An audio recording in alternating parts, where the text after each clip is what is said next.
Welcome back to True Story with John Gibson. Today, a very special guest. Yeah, I mean, I have predictions, but my predictions are usually pretty wrong about. Same here. I'm never right. I don't really understand the rule set. It's not that I don't want to learn it, because I kind of feel it's more fun not to understand what's going on, just to watch the people try to kill each other, and mainly because I don't want to ever be asked to referee or judge. I'm dead serious. Like, I refuse to attend rules meetings. Like, Moses, you need to get certified so you can run them. I'm like, I'm not fucking doing it, dude. Like, I'm not doing it. I don't want to be responsible. It's way too hard. So predictions. What division do you want to go over? Well, yeah, I mean, we can start at maybe, I think, 66. And I mean, I'm going to go sentimental, and I want yours. It's not about me at all. But like, Tonin, I want this guy to get it bad. And I'll just say this out the shoot, and then I'll shut up. And Lovato, I would love to see that guy do something. I don't know. Lovato made 66. That would be pretty incredible. No, not right. Yeah. Just in general, those are my sentimental favorites going into this. And then I would love an upset of Andregalvao. I would love to see it happen just for the support. I don't think it's likely. But anyway, so I'm going to shut up. But okay. Pick your brain. 66. Let me look at it. So just to be clear, I have nothing to do with the seating. Okay. I have nothing to do with the invites. The only thing is that I have any input on is sometimes there's an opening and Mo will be like, what do you think? And he'll give me, a couple of people and ask me, what do I think? And I'll just give him my opinion. Sure. Because sometimes I know more about the Americans than he does. Yeah. I don't know, literally, like, some of these Brazilians, I don't know shit about them. Yeah, like, I don't know. I know Fabricio Andre is a bad motherfucker because I've lost a lot of money on people betting on him. Yeah. I know Baby Shark is really good. Baby Shark, yeah.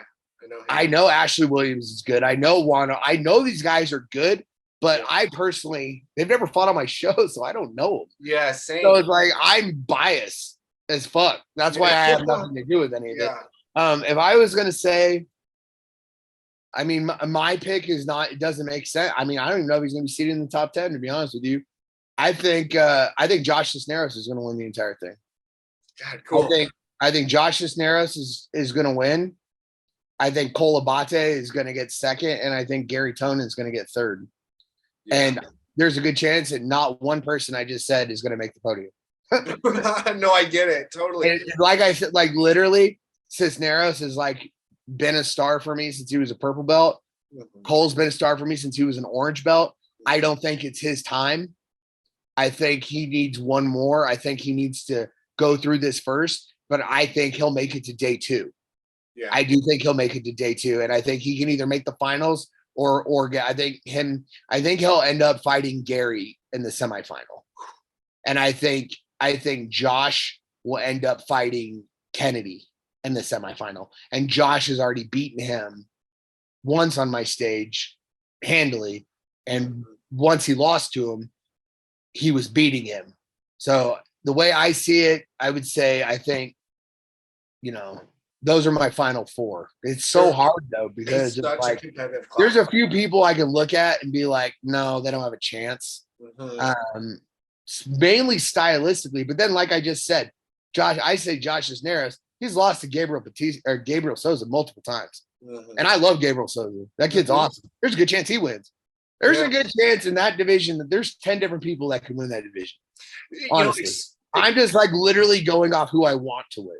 Yeah, sure. If anybody's betting based on my picks or thinking like I know what I'm talking about, I don't. I'm just being biased. Hey, biased, sentimental favorite, whatever it is. These are just yours. And me and Mo completely disagree. He has someone that I don't even think is going to win one match. He thinks is going to win the whole thing. So, it's just how it is. 77. I personally think that JT should have competed more in the past 3 years. Yeah. But you never underestimate the heart of a champion. So I think it's good. I think the final is JT and Mika. I've only seen Mika on the internet. I've never seen him, but like I've never seen him live. But then again, it's like you can't count out Dante, can't count out Cade, you can't count out Hanato, can't count out Nicky Ryan, No. Roberto, Tommy Langacre. Like that dude just beat Canuto. I would have never guessed. I can't. I know. There's literally, I think there's 12 people, 13 people, or 11 people in this division that can win. Maybe 10. A bunch of these guys. I don't think Lachlan is going to do well. Yeah. And the only reason I think that is because he hasn't competed one time in the past 3 years, which is brilliant on his end because he just made the most. That dude's made millions since the last.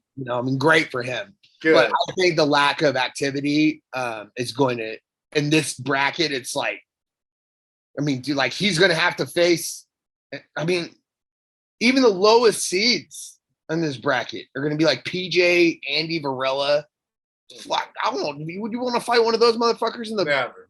If you're one of the top seeds and you draw Andy Varela in the first round, are you kidding me? Those guys can beat anybody. I think there's 12 people in this division that can beat anybody in the division, with the exception of maybe JT. Sure. I think JT is going to be in the finals no matter what. It's just a matter of. I don't know, man. I just see a final of JT and Mika, but there's some guys that can contest with Mika, and there's some guys that can contest with JT. I don't see anybody. I don't see anybody that's a 4 seed or below that can take out JT. Yeah. Until the finals. This weight class in particular has that explosiveness that ADCC, that rule set allows, that makes it so even extra competitive. It's like, oof. Yeah. 88 is a tough one. They're all tough. I'm partial. I think the final is Ty Rotolo and Mason Fowler. Personally, Mason, I love Mason. I'd love to see him there. I think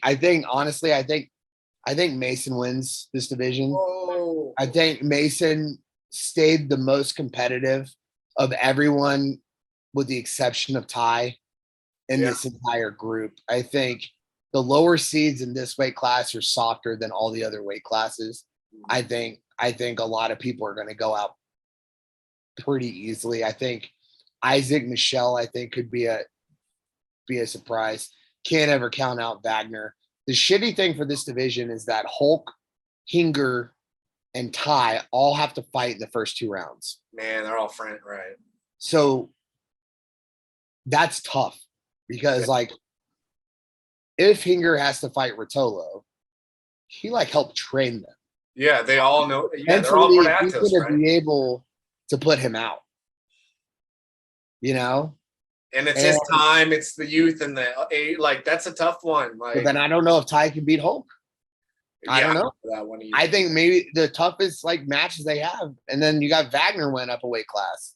Could you? And Sanji's in there, and Mateus Denise. So it's just I'm basically just going off of who's been the most active, in this one. But I think there's 8 people that could. I think there's 6 people in this division that could win a gold medal. It's true. They're all world champs. 99. I take Kynan. I like Kynan a lot. I did a final at Kynan and Yuri. But I could see Pedro Marino slipping into the final. Mm-hmm. Everybody says Craig Jones going to get second. But who's he training with, right? He's got the versatility for sure. Isaac Michelle is no joke, dude. Yeah. And Craig, I don't know if I would say he's not training with anyone. B team's got 6 guys in the ADCC? Yeah, sure. He doesn't have Gordon. Yeah. But is Nicky with him? Does he have a big bump?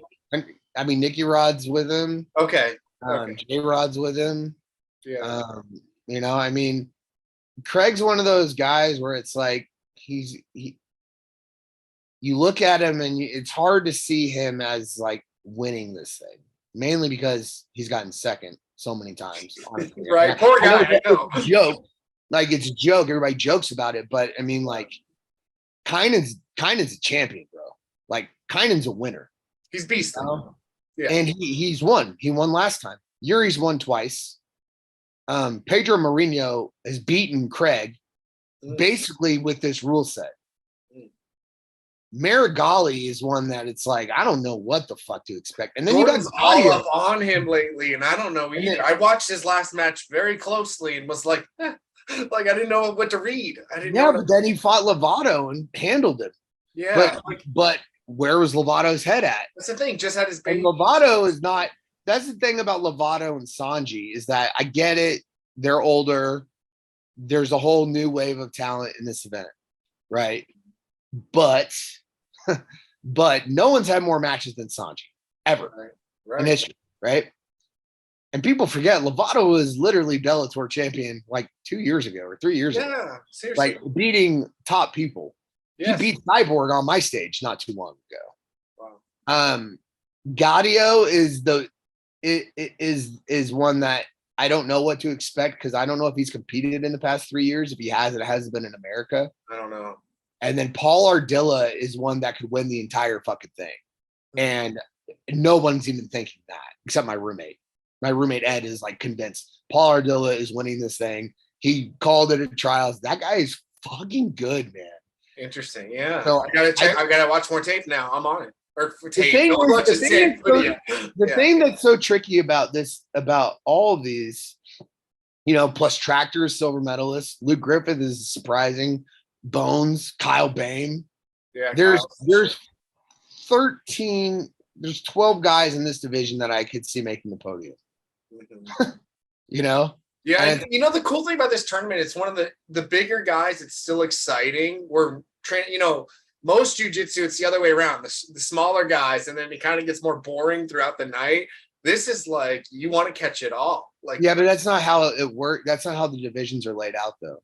They start with the heavyweights. Right. Which is cool, too, from a fan. First person to hit the mat is Gordon Ryan. He's the first match. Let's talk about that. How about the balls for him to do the tournament? I hate it. I hate it. Because the injury? I absolutely hate it. I think it is.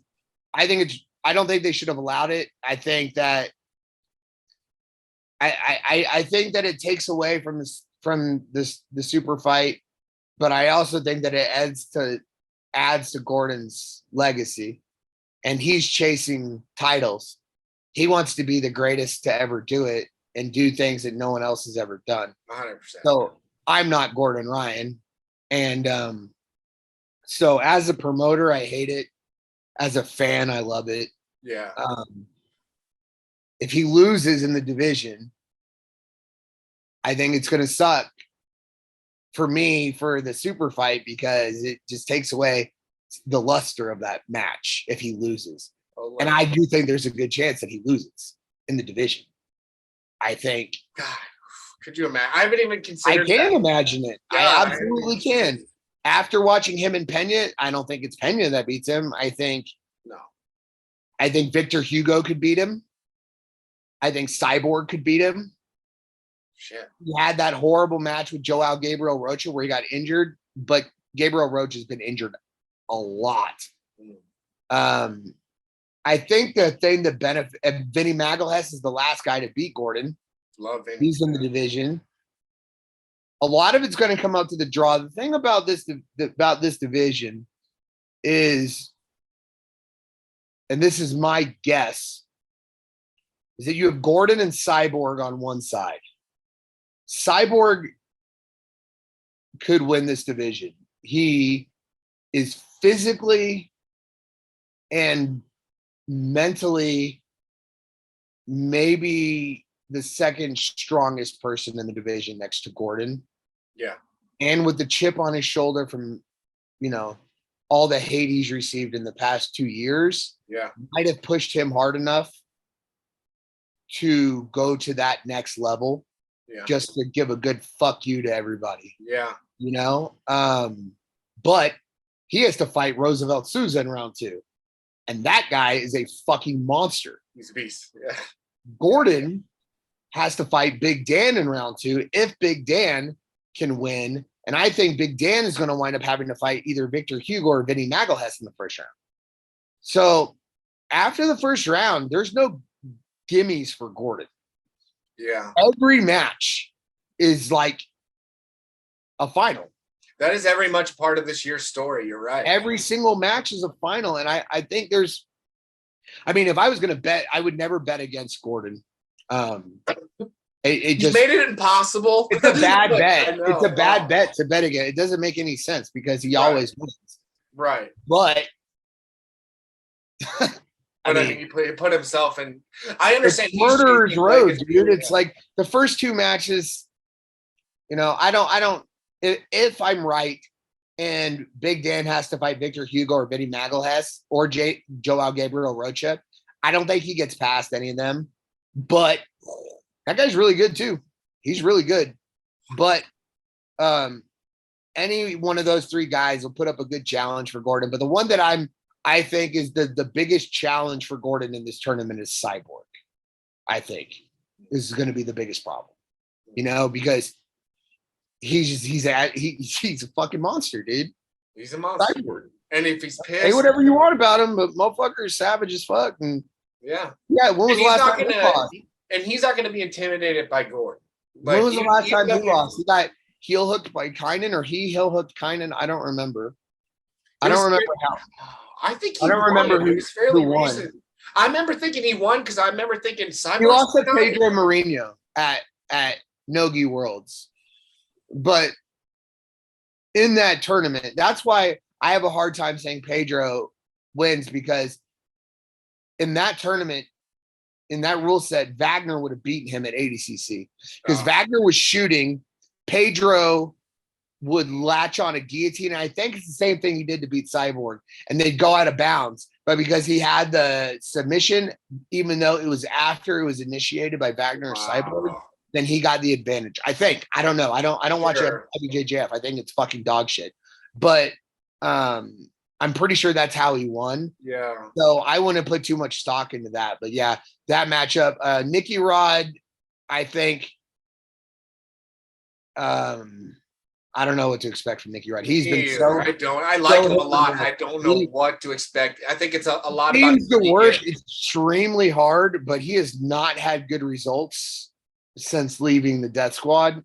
So I don't know. I mean, he might make it to the semi. He might make it to the semis and fight Felipe Pena, or he might lose in the second round to John Hansen maybe, or I don't know. I don't know what to expect from Nicky Rod. I know everybody wants to see him fight Gordon. I don't see that happening. That would be so cool. I don't think it's that cool. I mean, there's emotional shit with that, and well, for them it's not cool. For the fans, it's cool. I don't think so, man. What is it? Nicky Rod's going to be trying to do cartwheels to pass Gordon's guard. He's never going to get past his guard. Gordon taught him pretty much everything he knows, and then he's just going to play with him. I mean, I think of all the podium people to expect, he has the smallest chance of beating Gordon, him and Felipe. I think Gordon, regardless of what you think about that situation of what happened. No, I agree. It wouldn't be as competitive. I just don't see Felipe beating him. Literally the only one I think legitimately has a chance is Cyborg. And then the girls, I think, is a lot easier to pick. Yeah.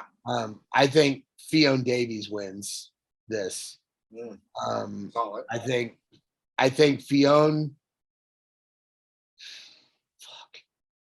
What about Elizabeth Clay slipping in there? Well, let me take that back. You got 5 girls in this division that can win in under 60. I think the way it's going to be seated, and this is just, by the way, I have no input on the seating. Yes. I do not disclaimer for him, guys. Give him a break. Guessing. Yeah. Mo does not ask me for any advice. I do not sit in the meeting when he seeds. I'm just guessing on how I think the wild card is Maisa Bastos. I think Maisa Bastos could lose her first match to Brie St. Marie, or she could fight Bia Mesquita in the first round. I don't know how that division is going to shake out, because I think if Maisa Bastos was 135 pounds, I think she wins this division. but she's so small that Yeah. I don't think like Bia is huge right now. And I'm not saying like, fat, like we could be disrespectful. She looks amazing. Yeah. But I saw pictures of her and her husband and Patrick, and they look incredible. Yeah. Like I've never seen her look like that. So and she's Bia. So I don't know. I mean, fuck, dude. No, it's hard to call. And durable may not be enough. Dion put up a war against Rafaela Geddes. Right. At my show not too long ago. Right. And beat her in overtime. And I don't know, man. I just think it's her year. But I also think it might be Brie St. Marie's year. I think Bianca could repeat, but I think she already had her turn. I think someone new is going to win between Brianna and Fiona and Maisa, but I wouldn't be surprised if it was Bianca or Via. Yeah. God, this is so hard, dude. They're hard. Now the 60 plus. Now this is even harder, I think, because those women are really competitive with each other, and a lot of them have competed. So yeah, I know more about this division than I probably do the rest of them, just because I've been, I've had a lot of them fight for me. okay. I had Liz, Kendall, and Rafaela got really big on my show during quarantine. That was Absolutely. I'm not saying that they weren't already names, but they went from making, $500 a match to headlining shows and making thousands of dollars and stuff. Totally. So, I'm a little bit partial to them. I think Amy Campos is going to have to fight Elizabeth Clay in the first round, and they just fought, and Amy beat her at West Coast Trials. Damn. Nogi? Yeah. So here's the weird thing, right? It's like Elizabeth owns Kendall. She always beats her, right? But Kendall beat Amy, and Amy beat Elizabeth. Right? The math, right? Yeah. God. And then Rafaela beats Kendall usually. But Kendall has put in a crazy camp for this. She's been in camp for this for 2 years, pretty much. Wow. Wow. So I don't know. I think you can't bet against Gabby because she's Gabby. I know she lost to Amanda Levy or whatever. Yeah. I don't know what the whole situation was or whatever. Everybody loses once in a while. For sure. But Rafaela Geddes doesn't lose often. But she did lose to Erin Hart. If I was gonna place this event, sure, I would say Gabby 1, Rafaela 2, Kendall 3. But I also wouldn't be surprised if it was Rafaela 1, Gabby 2. Wow. Yeah. I agree with that. I think that's kind of where we're at. I think a lot of it. It's not some more money. Yeah. I don't know. I don't think any of these girls can take Gabby down. She's so big, and this rule set is for her. This is I don't know if who's going to take her down. Raphaela's not going to take her down. And if she's on top of you, that's a long night or a long day. I mean, Gabby's she's the best at this. Yes. Yeah. And it's smart money. And she's got that fuck you attitude as well. She's got more haters than anybody does, even Gordon.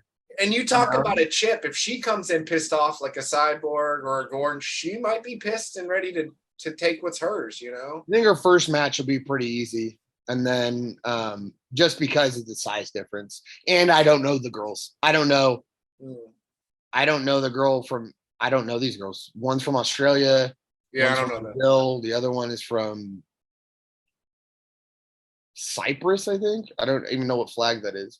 I've never seen them compete ever. Yeah. So I just assume that's going to be an easy match for Gabby, but there's no easy matches at ADCC. Not at all. Unless you're the 1 seed and you're fighting the 16, maybe it's an easy match, but you never know. I mean, Leandro Lowe was supposed to have an easy match against Craig Jones. Right. You know what I mean? Exactly. Well, yeah, we've had so many cool Cinderella stories. Was supposed to have an easy match against Lachlan. Yeah. I mean, you never really know what's going to happen at this thing. And Gordon and Galvao. God, drum roll. What do you think? I think it's a lot. I don't, I don't, I don't think Gordon can submit Andre. No, let me rephrase that. I don't think Gordon will submit Andre. I think in order to submit Andre, he will literally have to tear every ligament in his knee or put him to sleep or break his bones to the point where they pop out of the skin and the referee stops it. Andre is not going to tap out to Gordon. Yeah. Andre, I also don't think can take Gordon down. I think Gordon's going to pull. Yeah. Because I think you can. I don't know the rules that well, but I think in the first 10 minutes he can pull. It's open. Yeah, I think. Open. And then, or maybe 15, first 15. Yeah. And then Andre is going to be trying to pass from his feet pretty much the entire first 30 minutes. I think it goes to overtime. Yeah. I think Andre is going to push the pace to get the takedown. And I think he's going to slip up. And I think Gordon will wind up getting to his back and winning by points. That's my guess.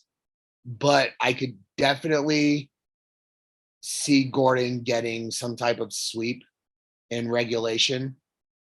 I do not think Andre can submit Gordon. But he doesn't have a high submit record.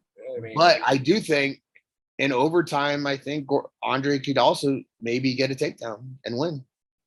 I think it's a much, much tougher match than what people think. I think it's ridiculous that people think that Andre doesn't have a chance. I agree with that. I think it's disrespectful and it's ridiculous. But I agree. Gordon's kind of like the Conor McGregor of, and I don't mean that as in Conor McGregor now. I mean Conor McGregor prior to Nate Diaz, or he's kind of like Mystic Mike. He's been calling his shot. He says what he's going to do. Yeah. Most of the time he goes and does it. Yes. The fact that he's just making people quit, like people that previously beat him too. Well, so, like, they're coming in. There's a lot of mental stuff that Felipe Pena was going through in regards to that. You're right about that.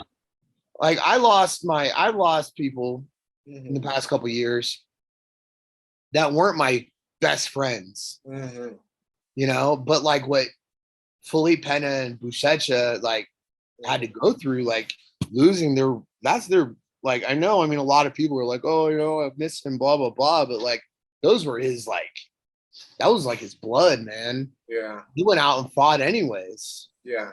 And I don't know. I mean, maybe we see a different Felipe Pena. Yeah, I would love to let him take some time to heal and then come back and beat. I don't know. I just can't. I don't know, man. It's just like, it doesn't. I think either Gordon wins the division and he beats Andre and Andre retires. I think. Could you play this out? Andre pulls off the upset and Andre retires. And that's the thing. Imagine the scenario. Gordon makes it through the tournament, but he's diminished. He's he's tired. He's a little rough for wear. I don't think that matters. I don't think that matters because I think Gordon's first two matches are not going to be that difficult for him unless he has to fight Victor Hugo on day one or Vinny, just because that mentally might be a little bit difficult for him just because he lost to him before. But then again, like I said before, I'm not Gordon. He might use that as fuel and like just, you know, he might want Vinny first. That might like make him excited. Yeah, exactly. You know, I think day two, like I said, I think he has Cyborg in the semis, and I think that match is going to really fuck with him. But I think that match will be tougher than the final if he fights Felipe Pena in the final, because mentally he owns him right now. Right now, he owns Felipe. And so I think Gordon, if he's able to beat Vinny / Hugo, then he beats Cyborg, then he beats Pena, I think his confidence from doing that outweighs any type of tiredness. You're right. That he might occur. Plus, he's an incredible athlete. Yeah. You know? Yeah, and he looked amazing right now. Like, yeah, he looks in gold. So does Andre, though. Yeah. Well, yeah, you're right. So it'll be. If I was betting, I would be betting on Gordon to win by points. That's what I would be betting. Right, but I agree that it's. I do think it's going to overtime. I don't see either one of them winning. That's what I was just about to say. Regulation. Yeah, I just can't. Like, can you actually see Andre getting submitted? Like, when was the last time I got submitted? I see a really slick ass sweep from the bottom. I thought Gordon would pull. I thought Andre would pressure pass. It'd be like some cool looking, like constant pressure. Yeah, but Andre is also not going to make any mistakes unless I think there's going to be a mistake made like Philippe Penne did in the wrestling exchange. And that's where he's going to get got. Right. Because Gordon is not an offensive wrestler. He is a very defensive wrestler, which is fine. You can do that at ADCC as long as you're engaging on the feet. Especially him. Grab a single all day, get a single. Like 250 pounds. And he's like, there's really no way to beat him because if you go to the ground, he's better than you. You have to engage because he's a counter wrestler. Yes. Yeah. And I think that puts him at the advantage. But who knows? I mean, Andre has 4 matches he gets to watch Gordon fight in the ADCC rules, and maybe there's no better strategist than Andre. And it's not only you see it through his competition, you see it through his coaching. Yeah, he's got the possibility of having 6 champions. You realize that, right? Wow, that's amazing. Yeah, there's 6 people that could Rafaela, Bianca or Fionn. Those are both autos. He doesn't have anybody in 99 plus. Kynan, probably the favorite to win. Hulk Hinger, Ty. That's that's a whole group of them that are. Yeah. Orcade, JT Orcade. I mean, they got a chance to win 6 gold medals. Yeah. And then the open division, obviously I have no idea who's going to be in it. But even though I don't think Ty is going to win 88, I think Ty is going to win the open. I know that doesn't make any sense. Yeah. I mean, because I think for him. I don't know if Ty can beat Hulk. Right. 80, I don't know either. Or Hinger, because they're just like his fucking coach, man. Like, yeah. There's guys on my wrestling team that I coach, dude, that like I'll fuck them up if we were to compete, but I can't beat the people they can beat. Right. I'll fucking destroy them in a match. Right. But I can't beat the guy they're beating. You know what I mean? So it's like, I don't know, man. I don't think Ty wins 88, but I think he wins the open. Yeah. I know it doesn't make any sense, but in my mind, I think that's what's going to happen. I get it. I mean, he's one of those guys that I'm like, it's going to happen. It'll happen. And I don't know if it's. And they're just so gangster, dude. I could see him and his brother having a fight in the first round at the Open. I mean, I hate it for them, but again, as a fan, it would be so cool. I don't hate it for them. Those two getting fist fights in their bedroom. I mean, get paid for it, get famous for it, or more famous for it. They're great too, man. That's one of the things too, I think about this ADCC versus the last one. There's a lot more people to love in this one than there was in the last one. Yeah. There's a lot like just character wise, like people for your kids to like look up to in this one. Not that there were bad people in the last one, but like in 66, just on the American side of things, because I don't know the Brazilians really well. But like, Gary, everybody loves him. Cole's a great example. Josh, that's a great example. Keith, that's a great example of never giving up. Yeah. JT is the consummate professional. Mika, how do you not love that kid? Totally. Everybody loves Mika. People that fucking want to cancel fight sports love Mika. Yeah. Everybody loves Lachlan, Cade, Nicky Ryan, even though he wears the same t-shirt all the time, which is really if Roberto Jimenez, you love the kid. William Tackett, I love those boys. Yeah. How do you not respect Sanji? And then you got Denise is great. There's just a lot of great people competing in this one. So it's hard to pick. Even El Monstro, that guy could go far in the tournament. And me and him competed against each other not too long ago, about a year ago. And we got into it during the match. It was super funny. He slapped me when he picked me in my legs. I'll punch him in the face. Whoa. Takes me down, and he's like, "You just punched me." I'm like, "You hit me first." And after he choked me, we like go off sides, and I show him the video. You punch me? Yeah, I love that kid. Devontae, I love Devontae. That kid's great. Yeah. He's awesome to work with, you know. I mean, some of the dudes in this division are a little difficult, but I mean, people love Craig Jones. They love him. Great. Yeah. You know, I mean, and then 99 plus is kind of like the, you know, the fucking meat stick football player division. You know? Yeah. These guys aren't the most personable, but there's some pretty nice dudes in here, you know. You know, Victor Hugo and Nicky Rod's actually really nice. I don't know if you ever met him. No, I haven't. I've met awesome. everyone he trains with, and everyone says he's great. Yeah. Super funny. And the girls, I mean, like Bianca and Fiona, the smiles, Brianne. Oh, they're great. Yeah, like, they're so approachable, you know. Yes. Even Gabby, like I know everybody likes to shit on, you know, on Gabby for everything, but like if you ever met her, like she's the nicest person in the world. Yeah. You know? So it's like I'm excited to see, to make these people's, I want to give them the best possible experience.